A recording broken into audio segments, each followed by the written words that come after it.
حضرت امیر معاویہ رضی اللہ عنہ کے وصال کے بعد آپ کے بیٹے یزید کو خلافت مل جاتی ہے۔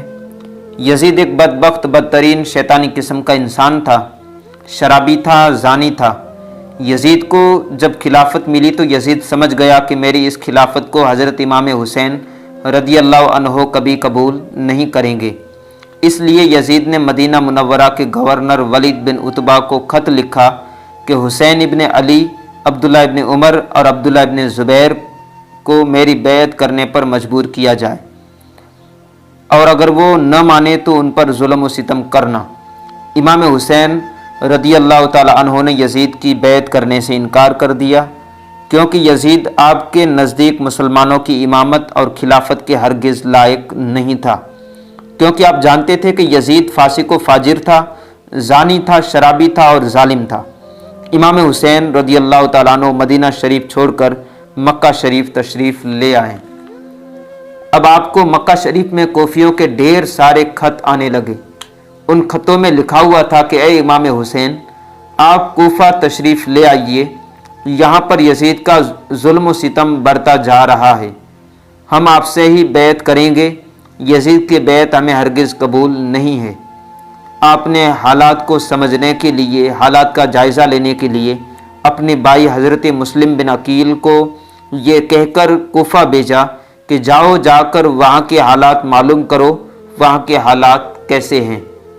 جب حضرت مسلم بن عقیل رضی اللہ تعالی عنہ کوفہ پہنچے تو وہاں کے لوگوں نے بڑے ہی احترام کے ساتھ آپ کا استقبال کیا۔ حضرت مسلم بن عقیل رضی اللہ عنہ کے ہاتھ میں 18,000 لوگوں نے بیعت کر لی، اور حضرت مسلم بن عقیل نے اپنے بھائی حضرت امام حسین رضی اللہ عنہ کے نام ایک خط روانہ کر دیا، جس میں آپ نے لکھا تھا کہ یہاں کے حالات بالکل صحیح ہیں اور 18,000 لوگوں نے بیعت بھی کر لی ہے، لہٰذا آپ کوفہ جلد سے جلد تشریف لے آئیے۔ لیکن جب یزید نے ان کوفیوں کو دھمکیاں دی تو وہ لوگ اپنی باتوں سے مکر گئے اور یزید کے ساتھ مل کر حضرت مسلم بن عقیل کو شہید کر دیا۔ انا للہ و انا الیہ راجعون۔ کوفہ کے حالات اتنے بدل چکے تھے کہ وہ لوگ جو حضرت مسلم بن عقیل سے محبت کا دعویٰ کر رہے تھے، اب وہی لوگ آپ کی جان کے دشمن بن گئے۔ وہیں دوسری طرف مکہ میں حضرت مسلم بن عقیل رضی اللہ عنہ کا بھیجا ہوا خط امام حسین تک پہنچ چکا تھا، جس خط میں لکھا ہوا تھا کہ کوفہ کے حالات بہت اچھے ہیں، آپ جلد سے جلد کوفہ تشریف لے آئیں۔ لہٰذا حضرت امام حسین نے فوراً کوفہ جانے کی تیاری شروع کر دی۔ حضرت امام حسین نے اپنے تمام اہل خانہ کے ساتھ کوفہ کے لیے روانہ ہوئے، یہاں تک کہ امام حسین کوفہ جانے کے لیے چل پڑے۔ امام حسین کو اپنے بھائی مسلم بن عقیل کی شہادت اور کوفہ والوں کی بے وفائی کی خبر اس وقت ملی جب آپ مکہ شریف سے کوفہ کے لیے روانہ ہو چکے تھے اور کوفہ کے قریب پہنچ چکے تھے۔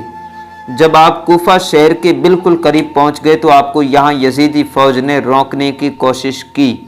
حضرت امام حسین نے فرمایا کہ میں تم لوگوں کے بلانے پر ہی کوفہ شہر میں آیا ہوں، اگر تم لوگ چاہتے ہو کہ میں کوفہ میں نہ آؤں تو مجھے واپس جانے دو، میں جانے کے لیے تیار ہوں۔ یزیدی فوج نے امام حسین کو کوفہ شہر میں داخل ہونے نہیں دیا، لہٰذا حضرت امام حسین نے اپنے پورے قافلے کے ساتھ اپنا راستہ بدل لیا۔ چلتے چلتے جب آپ ایک چٹیل میدان میں پہنچ گئے تو آپ نے ایک شخص سے سوال کیا کہ یہ کون سی جگہ ہے، تو اس شخص نے کہا کہ اس جگہ کو کربلا کہتے ہیں۔ آپ نے فوراً اپنے پورے لشکر کو حکم دیا کہ یہیں پر خیمہ لگا دیا جائے، لہٰذا اس طرح سے حضرت امام حسین کربلا میں پہنچ گئے۔ ادھر یزیدی فوج کو جب اس بات کا علم ہوا کہ حضرت امام حسین نے اپنا خیمہ کربلا کی میدان میں لگایا ہوا ہے تو یزیدی فوج نے بھی فوراً کربلا پہنچنا شروع کر دیا۔ یزید کی جو فوج کربلا پہنچ رہی تھی اس کی سپہ سالاری عمر ابن سعد کر رہا تھا۔